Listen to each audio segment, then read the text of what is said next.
E eu saúdo você com a paz do Senhor Jesus. Está preparado para mais um dia aqui de leitura diária? Feche os seus olhos. Vamos iniciar com a oração. Senhor, meu Deus e meu Pai que está nos céus, maravilhoso é o teu nome. Obrigada, Senhor, por essa oportunidade que estamos aqui em tua presença. Continue conosco, abençoando a vida de cada um que está aqui, Senhor, para ser edificado através da tua palavra. Senhor, venha agir em sua família, em papéis que estiverem na justiça, nos hospitais, Senhor. Senhor, traga cura a quem precisa. Faça o impossível se realizar, Pai, na vida daqueles que precisam verdadeiramente de um milagre. Senhor, venha agir no casamento, na vida dos filhos, Senhor. Coloque suas mãos na despensa, no guarda-roupa, enfim. E a tua infinita bondade, Senhor, pouse sobre nossas dificuldades, sobre nossas faltas, trazendo sobre nós, Senhor, bênçãos, e que o teu nome seja glorificado sobre nós. Nos ajude hoje, amanhã e sempre, pois somos dependentes da tua graça e misericórdia. Tudo isso eu peço a ti e já te agradeço em nome de Jesus. Amém e amém. Amém. As nossas leituras diárias de hoje estão em 2 Reis, capítulos 24 e 25. 2 Crônicas, capítulo 36, Salmo 126, 1 Pedro, capítulo 3. 2 Reis, capítulos 24, diz assim: Durante o reinado de Jeoaquim, Nabucodonosor, rei da Babilônia, invadiu o país, e Jeoaquim tornou-se seu vassalo por 3 anos. Então ele voltou atrás e rebelou-se contra Nabucodonosor. O Senhor enviou contra ele tropas babilônicas, aramaicas, moabitas e amonitas para destruir Judá de acordo com a palavra do Senhor proclamada por seus servos os profetas. Isso aconteceu a Judá conforme a ordem do Senhor, a fim de removê-los da sua presença por causa de todos os pecados que Manassés cometeu, inclusive o derramamento de sangue inocente. Pois ele havia enchido Jerusalém de sangue inocente, e o Senhor não quis perdoar. Os demais acontecimentos do reinado de Jeoaquim e todas as suas realizações estão escritos no livro dos registros históricos dos reis de Judá. Jeoaquim descansou com seus antepassados. Seu filho Joaquim foi o seu sucessor. O rei do Egito não mais se atreveu a sair com seu exército de suas próprias fronteiras, pois o rei da Babilônia havia ocupado todo o território entre o ribeiro do Egito e o rio Eufrates, antes que pertencera ao Egito. O reinado de Joaquim, rei de Judá. Joaquim tinha 18 anos de idade quando começou a reinar e reinou 3 meses em Jerusalém. O nome de sua mãe era Neusta, filha de Eunatã. Ela era de Jerusalém. Ele fez o que o Senhor reprova, tal como seu pai. Naquela ocasião, os oficiais de Nabucodonosor, rei de Judá, avançaram até Jerusalém e a cercaram. Enquanto seus oficiais a cercavam, o próprio Nabucodonosor veio à cidade. Então Joaquim, rei de Judá, sua mãe, seus conselheiros, seus nobres e seus oficiais se entregaram. Todos se renderam a ele. No 8º ano do reinado do rei da Babilônia, Nabucodonosor levou Joaquim como prisioneiro, conforme o Senhor tinha declarado. Ele retirou todos os tesouros do templo do Senhor e do palácio real, quebrando todos os utensílios de ouro que Salomão, rei de Israel, fizera para o templo do Senhor. Levou para o exílio toda Jerusalém, todos os líderes e os homens de combate, todos os artesãos e artífices. Era um total de 10.000 pessoas, só ficaram os mais pobres. Nabucodonosor levou prisioneiro Joaquim para a Babilônia. Também levou de Jerusalém para a Babilônia mãe do rei, suas mulheres, seus oficiais e os líderes do país. O rei da Babilônia também deportou para a Babilônia toda a força de 7.000 homens de combate, homens fortes e preparados para a guerra, e 1.000 artífices e artesãos. Fez Matanias, tio de Joaquim, reinar em seu lugar e mudou seu nome para Zedequias. O reinado de Zedequias, rei de Judá. Zedequias tinha 21 anos de idade quando começou a reinar, e reinou 11 anos em Jerusalém.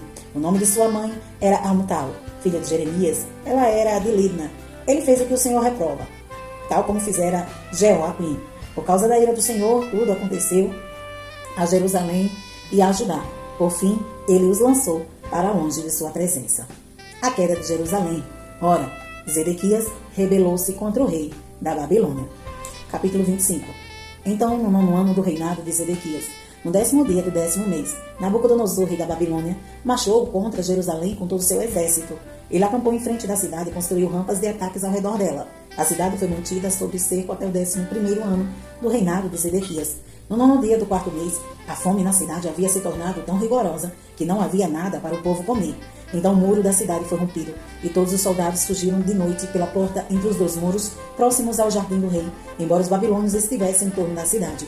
Fugiram na direção de Arabá, mas o exército babilônio perseguiu o rei e o alcançou nas planícies de Jericó. Todos os seus soldados o abandonaram, e ele foi capturado. Foi levado ao rei da Babilônia, Ribla, onde pronunciaram a sentença contra ele. Executaram os filhos de Zedequias na sua frente, furaram seus olhos, prenderam-no com algemas de bronze e o levaram para a Babilônia.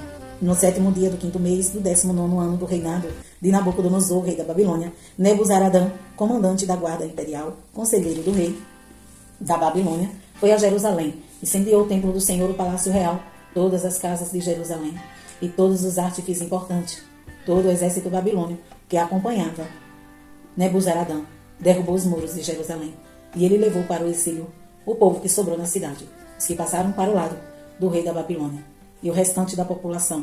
Mas o comandante deixou para trás alguns dos mais pobres do país para trabalharem nas vinhas e nos campos. Os babilônios destruíram as colunas de bronze, os suportes e o tanque de bronze que estavam no templo do Senhor, e levaram o bronze para a Babilônia.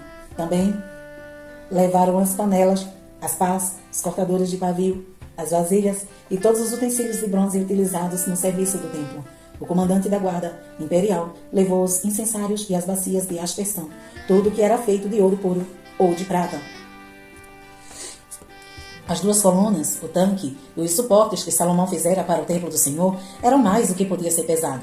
Cada coluna tinha 8 metros e 10 centímetros de altura. O capitel de bronze no alto de cada coluna tinha 1 metro e 35 centímetros de altura e era decorado com a fileira de romãs de bronze ao redor. O comandante da guarda levou como prisioneiro o sumo sacerdote Seraías, Sofonias, o segundo sacerdote e os 3 guardas da porta, dos que ainda estavam na cidade. Ele levou o oficial responsável pelos homens de combate e 5 conselheiros reais. Também levou o secretário principal líder, responsável pelo alistamento militar no país, e 60 homens do povo. O comandante Nebuzaradã levou todos ao rei da Babilônia em Ribla. Lá em Ribla, na terra de Amat, o rei mandou executá-los. Assim Judá foi para o exílio, para longe de sua terra. Nabucodonosor, rei da Babilônia, nomeou Gedalias, filho de Aicã, e neto de Safã, como governador do povo que havia sido deixado em Judá. Quando Ismael, filho de Netanias, Joanã, filho de Careá, Seraías, filho de Netofatita, Tanumete, e Jazanias, filho de Maacatita, todos os líderes do exército souberam que o rei da Babilônia havia nomeado Gedalias como governador. Ele e os seus soldados foram falar com Gedalias em Mispá. Gedalias fez um juramento a esses líderes e seus soldados, dizendo: não tenham medo dos oficiais babilônios. Estabeleçam-se nessa terra e sirvam ao rei da Babilônia, e tudo lhes irá bem. Mas no 7º mês, Ismael, filho de Netanias e neto de Elisama, que tinha sangue real, foi com 10 homens e assassinou Gedalias e os judeus e os babilônios que estavam com ele em Mispá. Então todo o povo, desde criança até os velhos, inclusive os líderes do exército, fugiram para o Egito com medo dos babilônios. Joaquim é libertado da prisão. No 37º ano do exílio de Joaquim, rei de Judá, no ano em que Evil-Merodach se tornou rei da Babilônia, ele tirou Joaquim da prisão no 27º dia do 12º mês. Ele o tratou com bondade e deu-lhe lugar mais honrado entre os outros reis que estavam com ele na Babilônia. Assim Joaquim deixou suas vestes de prisão e pelo resto de sua vida comeu à mesa do rei. E diariamente, enquanto viveu, Joaquim recebeu uma pensão do rei. Segundo Crônicas, capítulo 36. E o povo tomou Jeoacás, filho de Josias, e proclamou o rei em Jerusalém, no lugar de seu pai. O reinado de Jeoacás, rei de Judá. Jeoacás tinha 23 anos de idade quando começou a reinar, e reinou 3 meses em Jerusalém. O rei do Egito destronou em Jerusalém e impôs a Judá um tributo de 3,5 toneladas de prata e 35 quilos de ouro. O rei do Egito proclamou Eliaquim, irmão de Jeoacás, rei sobre Judá e sobre Jerusalém, e mudou-lhe o nome para Jeoaquim. Mas Neco levou Jeoacás, irmão de Eliaquim, para o Egito. O reinado de Jeoaquim, rei de Judá. Jeoaquim tinha 25 anos de idade quando começou a reinar, e reinou 11 anos em Jerusalém. Ele fez o que o Senhor, o seu Deus, reprova. Nabucodonosor, rei da Babilônia, atacou e prendeu com algemas de bronze para levá-lo para a Babilônia. Levou também para a Babilônia objetos do templo do Senhor e os colocou no seu templo. Os demais acontecimentos do reinado de Jeoaquim, as coisas detestáveis que fez e tudo que foi achado contra ele, estão escritos nos registros históricos dos reis de Israel e de Judá. Seu filho Joaquim foi o seu sucessor. O reinado de Joaquim, rei de Judá. Joaquim tinha 18 anos de idade quando começou a reinar, e reinou 3 meses e 10 dias em Jerusalém. Ele fez o que o Senhor reprova. Na primavera, o rei Nabucodonosor mandou levá-lo para a Babilônia, junto com objetos de valor retirados do templo do Senhor. E proclamou Zedequias, filho de Joaquim, rei sobre Judá e sobre Jerusalém. O reinado de Zedequias, rei de Judá. Zedequias tinha 21 anos de idade quando começou a reinar e reinou 11 anos em Jerusalém. Ele fez o que o Senhor, o seu Deus, reprova, e não se humilhou diante do profeta Jeremias, que lhe falava como porta-voz do Senhor, e também se revoltou contra o rei Nabucodonosor, que o havia obrigado a fazer um juramento em nome de Deus. Tornou-se muito obstinado e não quis se voltar para o Senhor, o Deus de Israel. Além disso, todos os líderes dos sacerdotes e o povo se tornaram cada vez mais infiéis, seguindo todas as práticas detestáveis das quais as outras nações, e contaminando o templo do Senhor consagrado por ele em Jerusalém. A queda de Jerusalém. O Senhor, o Deus dos seus antepassados, advertiu várias vezes, por meio de seus mensageiros, pois ele tinha compaixão de seu povo e do lugar de sua habitação. Mas eles zombaram dos seus mensageiros, os mensageiros de Deus, desprezaram as palavras dele e expuseram ao ridículo os seus profetas, até que a ira do Senhor se levantou contra o seu povo e já não houve remédio. O Senhor enviou contra eles o rei dos babilônios, que no santuário matou os seus jovens à espada. Não poupou nem rapazes, nem moças, nem adultos, nem velhos. Deus entregou todos eles nas mãos de Nabucodonosor. Este levou para a Babilônia todos os utensílios do templo de Deus, tanto os pequenos como os grandes, com os tesouros do templo do Senhor, os do rei e os dos oficiais. Os babilônios incendiaram o templo de Deus e derrubaram o muro de Jerusalém. Queimaram todos os palácios e destruíram todos os utensílios de valor que havia neles. Nabucodonosor levou para o exílio, na Babilônia, os remanescentes que escaparam da espada, para serem seus escravos e dos seus descendentes, até a época do domínio persa.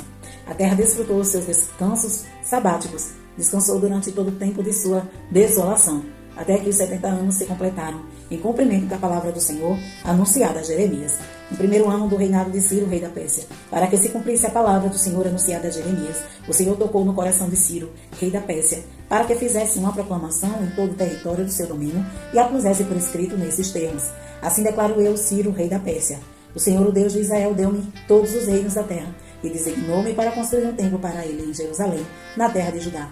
Quem dentre vocês pertence ao povo, vá para Jerusalém, e que o Senhor, o seu Deus, esteja com ele. Salmos 126. Cântico de peregrinação. Quando o Senhor trouxe os cativos de volta a Sião, foi como um sonho. Então a nossa boca encheu-se de riso, e a nossa língua de cantos de alegria. Até nas outras nações se dizia, o Senhor fez coisas grandiosas por este povo. Sim, coisas grandiosas fez o Senhor por nós, por isso estamos alegres. Senhor, restaura-nos, assim como enches o leito dos ribeiros no deserto. Aquele que semeia com lágrimas, com canto de alegria colherão. Aquele que sai chorando, enquanto lança semente, voltará com cantos de alegria, trazendo os seus feixes. 1 Pedro, capítulo 3. Deveres conjugais. Do mesmo modo, mulheres, sujeite-se cada um a seu marido, a fim de que, se ele não obedece à palavra, seja ganho sem palavras pelo procedimento de sua mulher, observando a conduta honesta e respeitosa de vocês. A beleza de vocês não deve estar nos enfeites exteriores, como cabelos trançados e joias de ouro ou roupas finas. Ao contrário, esteja no ser interior, que não perece, beleza demonstrada num espírito dócil e tranquilo, que é de grande valor para Deus. Pois era assim que também costumavam adornar-se as santas mulheres do passado, e colocavam sua esperança em Deus. Elas se sujeitavam cada um a seu marido, como Sara, que obedecia a Abraão e o chamava Senhor. Dela vocês serão filhas, se praticarem o bem e não derem lugar ao medo. Do mesmo modo, vocês, maridos, sejam sábios no convívio com suas mulheres e tratem-nas com honra, como parte mais frágil e co-herdeiras do dom da graça da vida, de forma que não sejam interrompidas as suas orações, sofrendo por fazer o bem. Quanto ao mais, tenham todos o mesmo modo de pensar, sejam compassivos, amem-se fraternalmente, sejam misericordiosos e humildes, não retribuam mal com mal, nem insulto com insulto, ao contrário, bendigam, pois para isso vocês foram chamados, para receberem bênção por herança. Pois quem quiser amar a vida e ver dias felizes, guarde sua língua do mal e os seus lábios da falsidade. Afaste-se do mal e faça o bem. Busque a paz com perseverança, porque os olhos do Senhor estão sobre o justo e os seus ouvidos são atentos à sua oração. Mas o rosto do Senhor volta-se contra os que praticam o mal. Quem há de maltratá-los, se vocês forem zelosos na prática do bem? Todavia, mesmo que venham a sofrer, porque praticam a justiça, vocês serão felizes. Não temam aquilo que eles temem. Não fiquem amedrontados. Antes, santifiquem Cristo como Senhor em seu coração. E sejam sempre preparados para responder a qualquer pessoa que lhes pedir a razão da esperança que há em vocês. Contudo, façam isso com mansidão e respeito, conservando boa consciência, de forma que os que falam maldosamente contra o bom procedimento de vocês porque estão em Cristo, fiquem envergonhados de suas calúnias. É melhor sofrer por fazer o bem, se for da vontade de Deus, do que por fazer o mal. Pois também Cristo sofreu pelos pecados uma vez por todas, o justo pelos injustos, para conduzir-nos a Deus.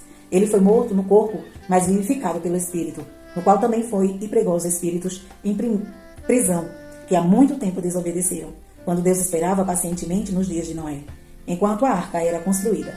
Nela apenas algumas pessoas, a saber, 8, foram salvas por meio da água, e isso é representado pelo batismo, que agora também salva vocês. Não a remoção da sujeira do corpo, mas o compromisso de uma boa consciência diante de Deus, por meio da ressurreição de Jesus Cristo, que subiu aos céus e está à direita de Deus. A ele estão sujeitos anjos, autoridades e poderes. Amém? Estas foram as nossas leituras diárias de hoje. E amanhã estaremos aqui, se Jesus não vir. Deus em Cristo te abençoe hoje e sempre.